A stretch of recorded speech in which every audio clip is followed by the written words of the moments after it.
Hello friends, welcome back to stay with Shouvik channel. आमार चैनेले आजकेर रेसिपि चिंगड़ी भापा। आमी एई चिंगड़ी भापा रेसिपिटा करार जोन्नो एखाने निये नियेछि 300 ग्राम चिंगड़ी माछ। सेटाके भालो करे परिष्कार करे धुए बेছে नियेछि। আর এই রেসিপিটা করার জন্য আমার এখানে লাগছে সরষে আর গোটা জিরে, লাগছে নুন, সামান্য পরিমাণে চিনি, হলুদ আর কয়েকটা কাঁচা লঙ্কা, আর লাগছে এখানে সরষের তেল। এখানে সরষে, কালো সরষে, জিরে আর কাঁচা লঙ্কা দিয়ে ভালো করে বেটে এর একটা পেস্ট আমি বানিয়ে নেব।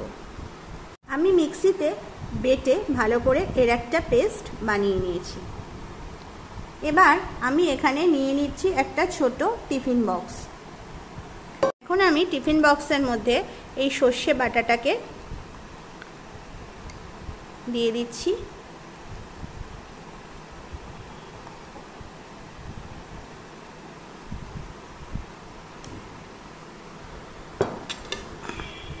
এখানে আমি দিয়ে দিচ্ছি নুন,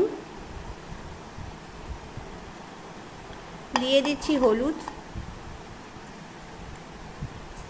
চিনিটা রেখেছিলাম চিনিটা, দিয়ে দিচ্ছি চিংড়ি মাছ,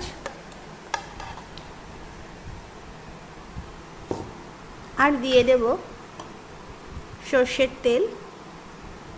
দিয়ে ভালো করে এটাকে এখন আমি মেখে নেব।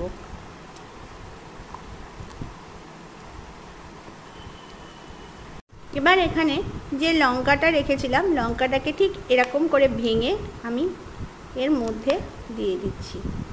তোমরা চিড়েও দিতে পারো, যদি কেউ বেশি ঝাল না খাও তখন এইভাবে এটাকে ভেঙে দেবে। এখন আমি এখানে দিয়ে দিয়েছি প্রেসার কুকার, আর গ্যাসের উপর প্রেসার কুকার বসিয়ে দেওয়ার পর এর উপর সামান্য মধ্যে দিয়ে দিয়েছি সামান্য পরিমাণে জল। আর এবার এর মধ্যে আমি একটা স্ট্যান্ড, এরকম স্ট্যান্ড আমি দিয়ে দিচ্ছি। এবার আমি এর মধ্যে টিফিন বক্সটা দিয়ে দিলাম। টিফিন বক্সের ঢাকনাটা এখানে আমি আটকে দিচ্ছি। এবার একটা কি দুটো সিটি পড়লেই আমাদের কিন্তু চিংড়ি মাছ ভাপা একদম রেডি। এখানে আমাদের চিংড়ি মাছের ভাপা একদম রেডি, গরম গরম ভাতের সাথে সার্ভ করার জন্য। তো তোমরা দেখলে বন্ধুরা আমি চিংড়ি মাছ ভাপাটা বাড়িতে কিভাবে প্রেসার কুকারে বানিয়ে ফেললাম। তোমরাও যদি আমার মতো চিংড়ি মাছ ভাপা বানাতে চাও তাহলে আমার চ্যানেলটাকে অবশ্যই সাবস্ক্রাইব করো, আর এরকম নতুন নতুন ভিডিও তোমরা দেখতে থাকো।